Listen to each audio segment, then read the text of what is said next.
because those are the kinds of concentrations that we might experience in waterways in New Zealand after a 1080 drop, for example. Are there any risks to people at these very low concentrations? And secondly, are there any risks to non-target organisms, including native New Zealand birds and frogs and fish and so forth, that might be gaining access to this water? And so what I've found in looking at the literature is that there's a few unanswered questions, and there's not we can't come out with a definitive answer. Well, it's now been 7 weeks since the drop took place in this area, and we've been searching all day long and only found one other dead possum. And now it's nearly 4 o'clock and we've come across this poor creature.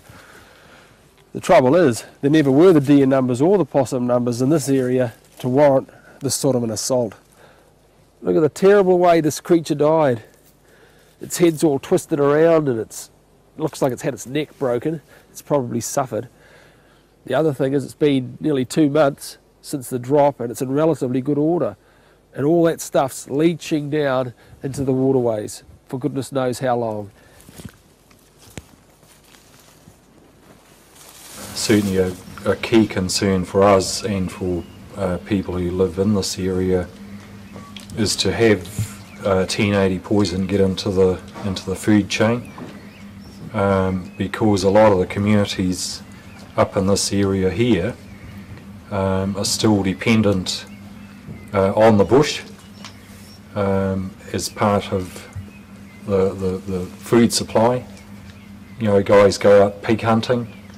The pigs eat possum carcasses and other animals that have been killed using 1080.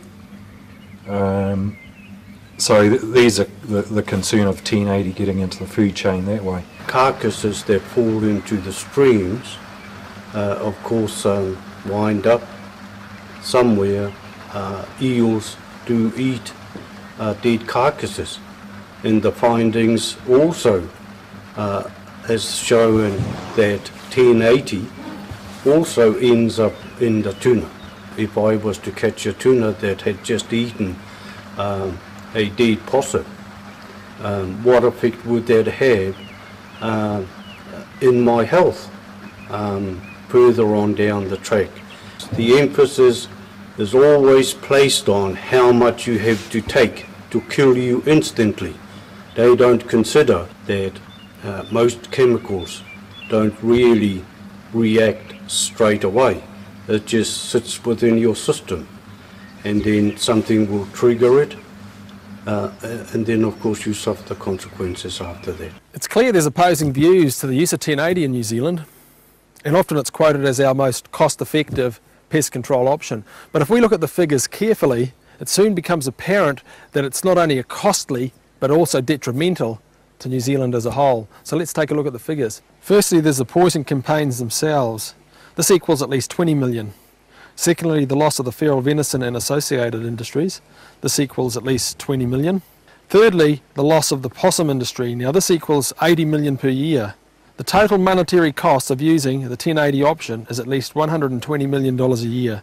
Then on top of that we have the unknown long-term health risks, the risks to our valued clean green image, the nation condoning cruelty to animals on a mass scale, a nation condoning mass wastage. So what's an alternative to 1080? Well, the current practice of total eradication of all introduced species has played a big part in the use of 1080. Sometimes the way we look at a problem bears a big part in how we deal with that problem. Perhaps we could look at our feral animals as, rather than just straight out pests, more of a manageable resource, and actually promote a self-funding system of control. I mean, if you look at the venison industry along with recreational hunters, they put back millions of dollars back into the economy at no cost to the public while controlling deer numbers at the same time. So let's go and take a look at some of the benefits of not using 1080 poison. Okay, the income from feral venison and associated industries, 20 million. Income from possum industry, 80 million. So the income from friendly management equals about 100 million per year.